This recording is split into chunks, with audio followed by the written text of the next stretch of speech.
ñàkk seen bakkan mu doon le seul en tout cas man personnellement ñu dégg ko ci moom mu ànd ak ñi mu ci war a àndal def ci marche def ci benn point de presse ñu relayer ko notamment à la radio TFM je veux dire Sud FM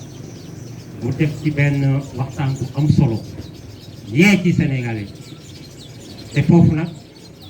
jàpp naa ni bu doon lool la rek war nañu téye jëmm ji parce que foofu kat kenn du ko ñaanal kenn waaye jombul kenn ba tax na ñi fa jot a nekk yàlla dugal leen ko mu amee ku nekk ci biti di leen teewal jàpp naa ni loolu lu am solo la kon kii combat am essentiellement ci loolu la ko def waxtaan bi tey nag nii lay tëddee parce que du nu guddal dañu bëgg Bodian mi nga xamante ne moo nekk ci localité bi mooy njëkk a intervenir pour soulever ou évoquer les problèmes spécifiques à la zone maanaam dëkk bi jafe-jafe yi ñu jànkonteel Bodian mi jàpp naa ni moom moo c'est le mieux placé que quiconque pour en parler bu ñu ci jógee Assane di coordonnateur départemental bi dina jël parole moom it dans la même dynamique mu ñëwaat ci problème yooyu sauf que ce sera au niveau départemental donc si vous m'avez bien suivi il y aura une gradation niveau local ou communal niveau départemental pour terminer ci loolu ci la ñuy jox kàddu gi suñu frère Guy Marius Sagna. am na ñaari fan wala ñetti fan ci ginnaaw maa ngi doon waxtaan ak samay yenn mbokk ma naan leen bu fekkee États-Unis ak France dañoo soxla démocratie maanaam waxtaan werante diisoo foog naa ne suñuy réew moo gën a soxla démocratie ndaxte ñun dañoo ndóol États-Unis mooy réew bu ëpp doole France mooy juróom wala juróom benn réew waaye ñun Sénégal ñu ngi bokk ci ñaar fukki réew ak juróom yi gën a ndóol ci àddina bi donc waxtaan démocratie sottante xalaat mbootaay bii nga xam ne moom ngeen dajale fii ñun la gën a war ndaxte ñun li ñu war bokk na ci xool naka la ñuy fexee ba génn ci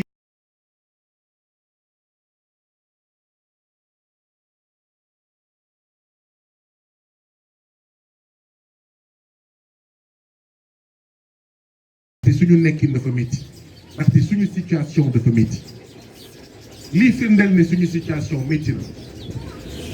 moo di ne defe naa fii bëri na fi ay élèves ak ay jàngalekat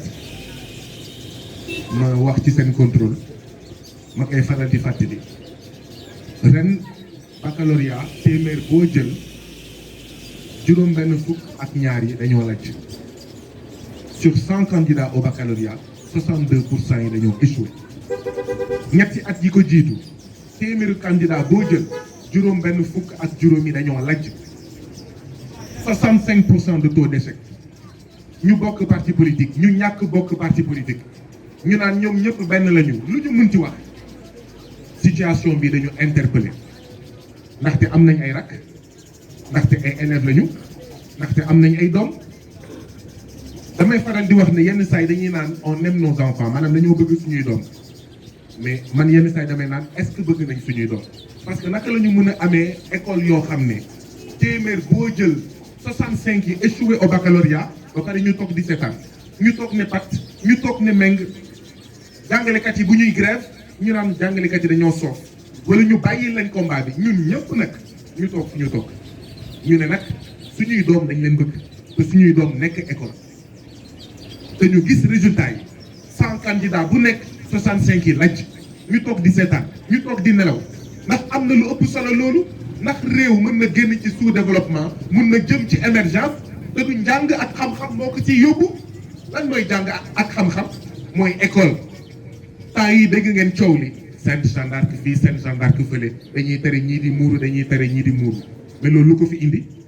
bu école publique doxoon fii kenn du fi wax ay waxu Sainte Jeanne d'Arc kenn du fi wax ay école privée man bi may nekk xale ñii doon nekk école privée moo nekkoon cuune yi moo nekkoon ñi nga xam ne mënuñu woon am certificat ak entrée en sixième ñuy dem école privée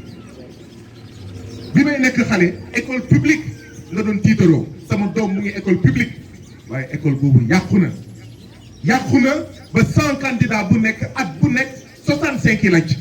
léegi nag wax ji mooy suñu tekkaaral li ko waral xanaa dañoo foog ne ñun suñu doom mënul bokk ci 65 yooyu. ay jamono octobre 2018 maa ngi doon xool journaux yi ci journaux yi maa ngi doon gis ne Thiès amoon na un gap de 67 enseignants xamatuma nag ndax Thiès région la wala Thiès département waaye octobre 2018 maanaam rentrée scolaire bii nii enfin bii jeex nii d'accord Thiès manqué le woon na 67 enseignants ñu toog di seetaan waa Thiès toog di seetaan ah kenn du leen ko xeexal de yéen waa Thiès yéen a si war a xar seen tànk tubéy moo xam Pastef ngeen bokk moo xam réew mi ngeen bokk moo xam PS ngeen bokk mbaa PDS moo xam bokk leen parti ndaxte ay jàngalekat bu manqué ça veut dire que am na yeneen jàngalekat yoo xam ne dinañ liggéeyu ñaar wala ñett wala ñeenti jàngalekat te jàngalekat bu liggéeyu ñaar wala ñett wala ñeenti jàngalekat dina feeñ ci njàngale bi nga xam ne moom lay jox suñu doom donc mbokk yi ak lu ñu mën ci wax lii mooy Sénégal 100 candidats au baccalauréat boo jël 65 yi dañuy échoué bés bu nekk Sénégal am na ñeenti jigéen yuy dee ndaxte dañoo ëmb wala ndaxte dañoo wasi bés bu nekk Sénégal alors 4 femmes par jour tey balaay fii ak 23h59 tey dina am ñeenti jigéen yu ñàkk seen bakkan Sénégal suba la même chose gannaaw suba la même chose ba 365 jours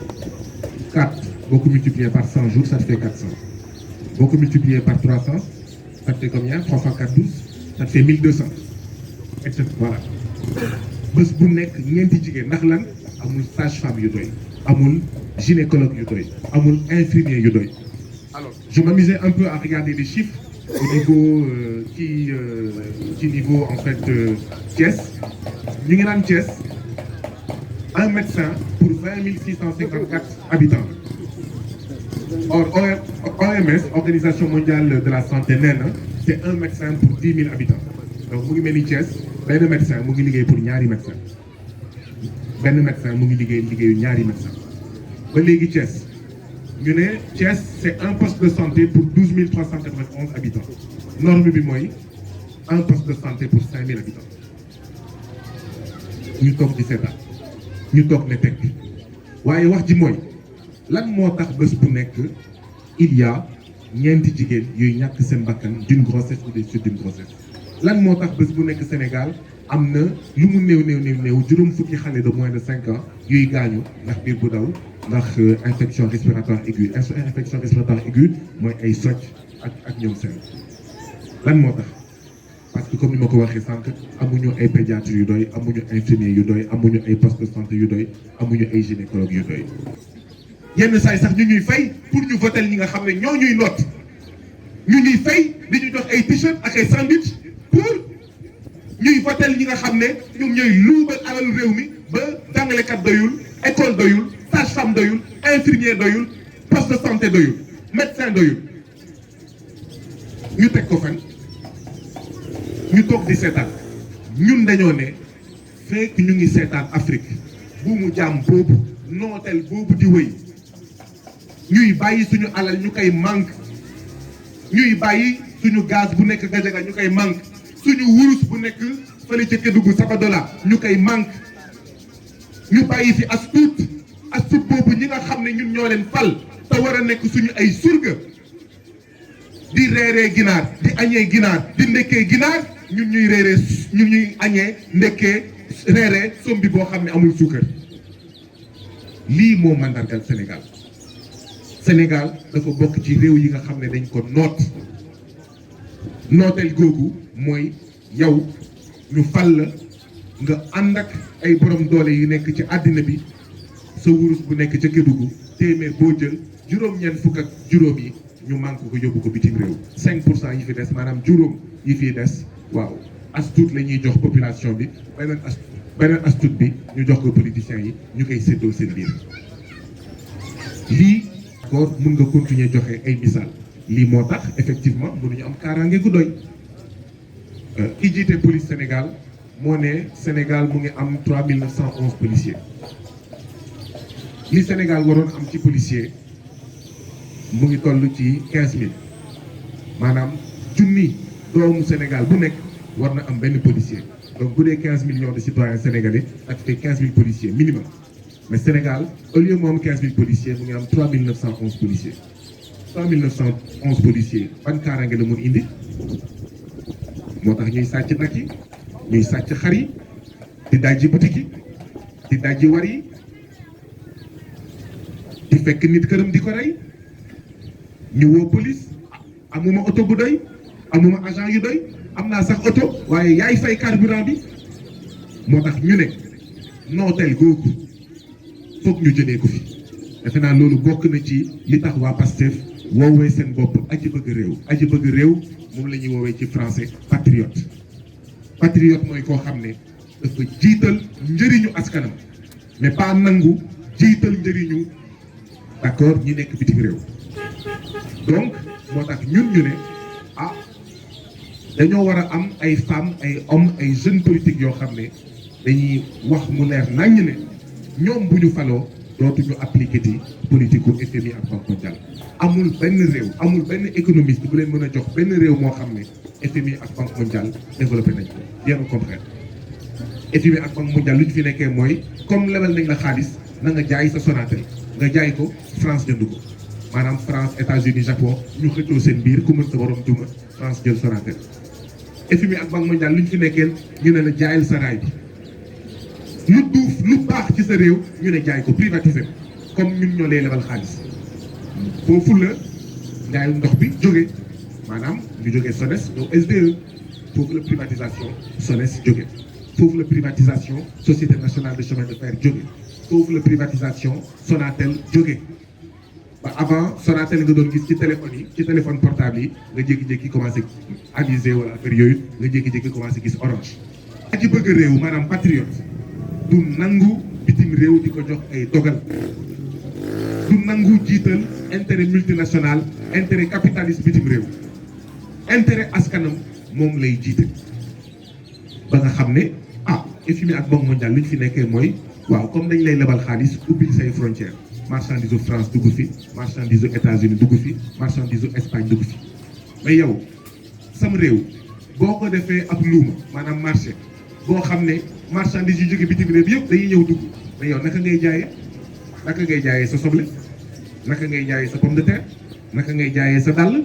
naka ngay jaayee sa piis naka ngay jaayee li nga xam ne doomi réew moo koy meññal moo tax tamit bu mu jaaxal kenn bu fekkee ne nee nañ petite et moyenne entreprise yi nekk Sénégal maanaam këru liggéeykaay yi tey jii nii bu ñu fi créé woon 100 petites et moyennes entreprises avant 3 ans 64 yi de tëj parce que environnement bi moo métti parce que dañoo def Sénégal marché luuma boo xam ne États-Unis dugal France dugal Union européenne dugal Japon dugal te ñoom ñooñu gën a xarañ ñooñu gën a baaxle ñooñu gën a yombale. kaso bu Thiès mu ngi am 1126 prisonniers junni ak téeméer ak ñaar fukk ak juróom-benn prisonniers moo nekk kaso bu Thiès xam ngeen kaso Thiès ñaata place la mu ngi am ñetti téeméer ak fanweer ak juróom-ñaar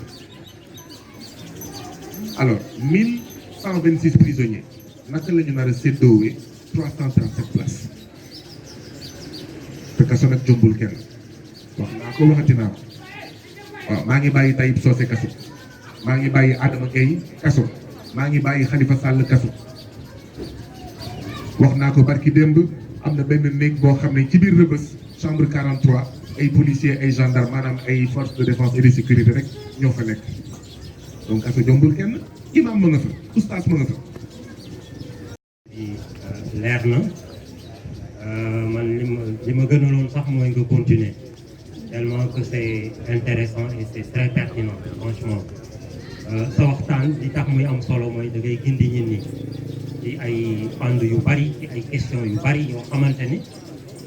nit ñi mënuñu ci engagé parce que xamuñu ci daal te nit ki tamit li mu xamut bon mënoo ko toppe moo tax yu mel ni am solo parce que day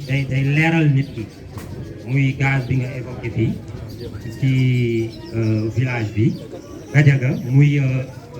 lait bi nga évoqué muy njàng mi muy franc CFA et autres may wax ni rek franc CFA tubaab bi ñu ko imposé sax moom yoratu ko France ci boppam yorut CFA te franc CFA la moom euro la jël mu ngi ci euro bi ñun ñu des ci CFA ça pose donc problème. mais presque problème yi benn la alors boo xoolee problème bii gën a ñëw mooy wàllum agriculture mbay mi seen principal problème mooy ndox bi napp bi mu ngi gën a sori suñu mbokku baykat yi ñu ngi sonn pour génnee ndox bi li nga daan jënd essence pour génnee ndox bi léegi boo moytul yaa ngi koy multiplier par 2 loolu problème boobu gars yi expliqué nañu ko ndox bi mu ngi gën a sori au point que il va falloir ñi dugal courant bi ci tool yi loolu daal esquisse de solution mun nañ dugal courant yi ci tool yi loolu lañ proposé comme solution mais au-delà de cette solution il y a ce qu'on appelle les kits solaires mooy énergie solaire bi mun na génnee ndox bi te boobu amul fay mais jusque là li ñëw souvent mooy problème ndox bi mu ngi sonal baykat yi ci tool yi am nay tool yoo xam te ne finalement gars yi amatuñu doole. Problème bi encore qui concerne la commune un problème de planification dans le lotissement c'est-à-dire fii bu ñu fiy def lotissement les espaces publics ou encore les espaces à utilité publique bàyyiwuñu ko parce que tey Notto soxla na 2e école primaire mënuñu ko am tey bu ñu état ne woon jël leen école bi sax duñu am fu ñu koy tabax ça c'est un réel problème parce que lan la suuf si yëpp jaay nañ jeex na tàkk donc loolu c'est un véritable problème école bi mënul tenir il y a un boom démographique qui s'accélère et toujours on est à 12 classes depuis 2012 ñu ngi ci 12 classes yi ça ne peut pas aller kuy jamaa yàgg ñu am école mais seen école fees na de ça veut dire que nécessairement il nous faut une 2e école primaire. parce que dañ cee déggee loo xamante ne xam-xam la loo xamante ni maanaam ni mën nañ ko tuddee xutba daal d'une manière générale ci gàttal. bon li ma doon def contribution bu ndaw rek mooy comme Guy Marius Sagna bi muy commencé li mu commencé mooy éducation te éducation fii Notto dafa am benn point boo xamante ne lu fi bees la loo xam dañu war a waxtaane la. monsieur le maire dañoo wax ni dafa lotisser muru école bi dagg ko ay cantine fas yéene koo jaay cantine 250 000 la ñu wax ni moom lañ koy jaayee ma yaakaar ni école dañ ko war a jàppale dañ leen war a soutenir jàppale leen mais bu fekkee dañoo dem ba muru école ñu dagg ko jaay ko kon loolu day bëgg a nekk loo xamante ne leneen la loolu échec la waroon a jàppale élèves yi buñ jëlee muru école ba def ko cantine ku jël sa cantine lu la neex nga fay def mën nga fay jaay musique di musique suba ba ngoon te yaakaar na loolu doxalul beneen point bi mooy marché bi dañ fay tabax ay cantine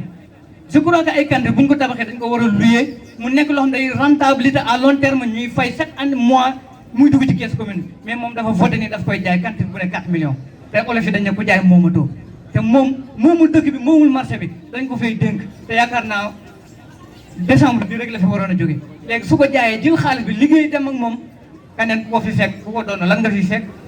loolu nag dafa di loo xamante ne waruñu toog di ko waxtaane ñun waa Notto doomi Notto ñoo war a taxaw xeex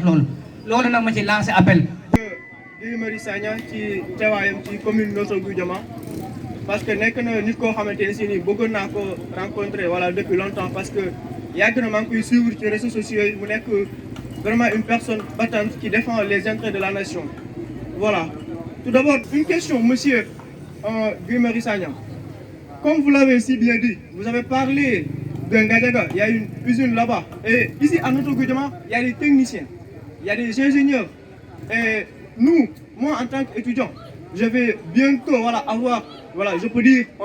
des diplômes. Et je rêve vraiment de travailler dans cette usine-là. Maintenant, je voudrais savoir quels sont les moyens, les voies et moyens que nous devons utiliser pour avoir accès à cette usine de Gadiaga. Je vous en prie, merci. waxtu wi dañoo xaw a njëkk parce que mag mooy wax te xam naa ne bu yàlla wootee ma ko fi wax bi da wuy ji yàlla n'est-ce pas? Alors je pose des questions et j'apporte une contribution avant tout ça. Alors l'exposé de monsieur Sagna man c'est clair dans ma tête parce que quand même maa ngi bëgg am ay fan ci àddina fii yu bari yu mu wax fii man je les ai vécus en tant que fonctionnaire Ajustement structurel, je l'ai vécu en tant que fonctionnaire du début à la fin. Je sais de quoi vous parlez. L'éducation, le PDF que les gens avaient proposé, effectivement, pour nous loin. Mais nous, au Sénégal, nous avons un programme, nous avons un dara. Hein? Nous proposer des programmes, nous ne pouvons pas appliquer. Comme vous dites, des bars, des bars. Mais pour nous, nous avons des postes réunis, il faut les sourire. Et dans tous les programmes, que ce soit santé, éducation, développement rural et tout, et tout, et tout.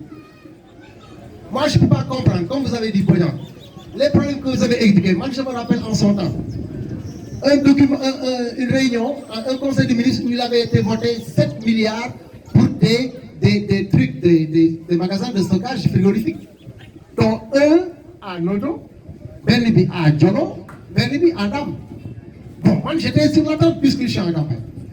Pour vous dire, hein, j'ai vécu, comme vous dites, moi, je suis un patriote. Je ne me contente pas n'est-ce pas, de constater des faits et de ne rien faire. Pour vous dire, vous parliez d'éducation avec ces problèmes. Moi, qu'est-ce que j'ai fait? Mes plus grands enfants ont fait l'école française. Mais les tout petits que j'ai, hein, ont tous commencé par les internats coraniques. Histoire de remodeler et de mener le combat à mon niveau. Bah, maintenant, ce que je voudrais, moi, M. Sagna, que vous nous dites, quelles sont les routes, hein, les routes que vous pensez mettre en œuvre pour enlever tout ça. Parce que tout ce que vous venez de dire là, tout est vrai. Spoliation des ressources naturelles. Bon, comme vous dites, moi, le gaz de Gadiaga, je suis né à Dakar. Hein? J'ai vécu pendant 29 ans en auto. Mais moi, j'ai jamais su que Cap des Biches était alimenté par le gaz de Gadiaga. Imaginez, depuis l'indépendance pratiquement, ces gens ont fait un tuyau souterrain qui alimente le Cap des Biches. Et chaque année, ils nous présentent des factures de fuel. Oui, fallait dire. Maintenant, ce que je voudrais, la question que je voudrais vous poser, moi,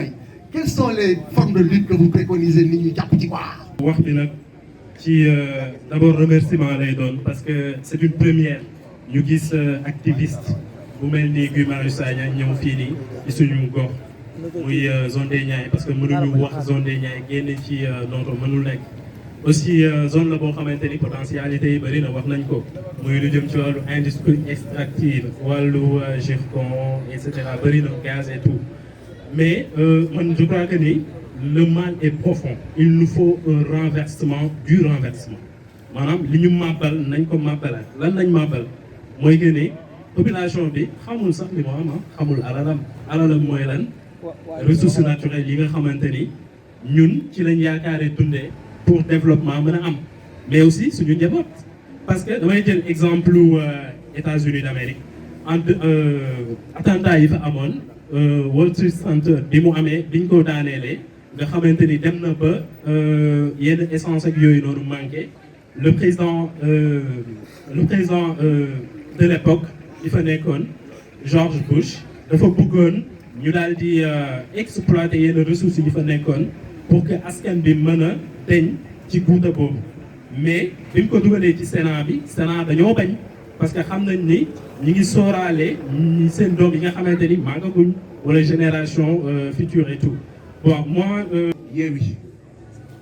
donc ndaje yi wax dëgg yàlla maa ngi ñaax Pastef bu commune bi Pastef bu département bi waaye ñeneen ñu dul Pastef te nekk fii ci biir département bi yeneen parti politique yi yeneen mouvement citoyen yi ak ñoom seen ñuy def ay waxtaan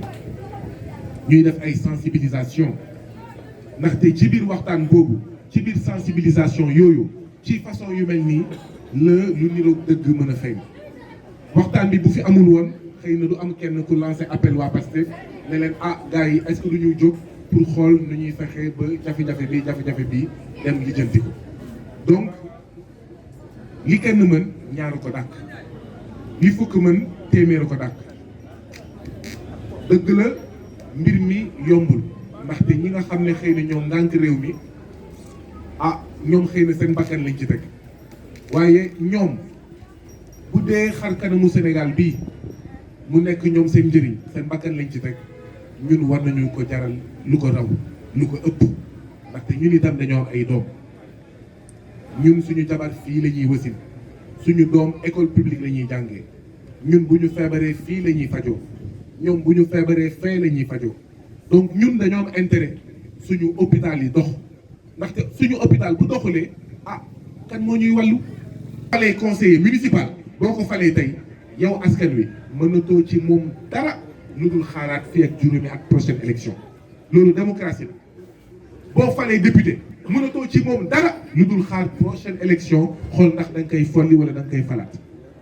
boo falee président mënatoo ci moom dara lu dul xaar 5 ans or le pouvoir appartient au peuple mais quel pouvoir démocratie dafa nekk chaque 5 ans déedéet donc foog ñu réfléchiraat suñu modèle démocratique waaye loolu ah li ngay wuyoo nañ ko niru de suñu ay association sportive et culturelle ASC nu mu fa demee suñu ay parti politique nu mu fa demee da ngay dégg ñu naan la benn constante moo am ah bu la jaaxal bu nekkee président mu ne mais man maa moom Sénégal parce que ñun ñoo koy nangu suñu ay parti ñoo koy nangu suñu biir ASC suñu président ASC ñooy xool seetaan mu def lu ko neex mais conseillers municipaux yi fu ñuy jóge ci suñuy ASC ñun ñuy toog di seetaan xëy na sax man président ASC lu ma neex laay def man demoon naa bokk jéemoon naa bokk sama ASC koñ ma dem benn réunion ñaari réunion waaye dama daw waru moon daw de waaye dama daw xam ngeen lu tax dama ñëw réunion ñu ne budget bi dañuy waxtaanee ci budget bi gars yi ne ma budget mystique maanaam budget yi ñuy fay sëriñ yi pour ñu liggéey ñu budget boobu kenn du ko waxtaanee amul contrôle mais loolu mooy fonds politique wóor na man dama leen wax sama exemple de dañoo ñëw réunion ñu ne budget boobu bu dee 300 000 kenn du ko waxtaanee ñëpp toog ma ne lii bu fekkee lii la ñuy def ci suuf loolu mooy màgg dem ci conseil municipal bi dem ci conseil départemental bi dem ba ci président de la république mais lii kenn du ko waxtaanee fekk ñu ngi sàcc ñu ngi luubal ñu ngi naan fay nañ sëriñ bi nangam te fekk du dëgg kenn mënu ko contrôler donc suñu démocratie bi foog ñu xoolaat ko te mu ngi commencé tamit à la base attention mu ngi commencé à la base ñun naka la ñuy fonctionner ci biir PASTEF commune ci biir PASTEF départemental ci biir ASC yi ci biir GPF yi naka la ñuy fonctionner foofu est-ce que am na démocratie ñoo xam ne président depuis 50 ans loolu est-ce que mën na wéy loolu buñ ko soppi ci suuf naka lañ koy soppiwee ci kaw donc foog ñu am un projet démocratique boo xam ne day delloo nguur gi askan wi ndaxte nguur gi pouvoir bi askan wi moo ko moom ñaar yooyu day ànd ñaar yooyu fekk amul Sénégal dina continuer nekk ci merci monsieur Guy Marius Sagna defe naa tey vraiment ça n'a pas été un voyage fortuit donc am nañ ci jàngatiñ ci am lu bëri maintenant par rapport à la question de Matar dinañ ci gën a waxtaan incha allahu rabbi lépp li ci war a am jeunesse Noto yëpp di ngeen ko yëg quoi incha allah donc maa ngi remercier ñëpp remercier waa Noto yëpp remercier département de Tivaouane remercier délégation bu jógee ci Dakar remercier les membres de l'opposition gis nañ seen taxawaay gis nañ seen soutien jot nañ ci yëpp ñu ngi remercier également les doyens de la commune ku mel ni monsieur Ndiaye fii la jógee léegi di remercier monsieur Aziz Diédhiou di remercier ñoom Galas Sow ñëpp ñi ci jàpp donc vraiment merci beaucoup encore une fois à la prochaine et je vous remercie.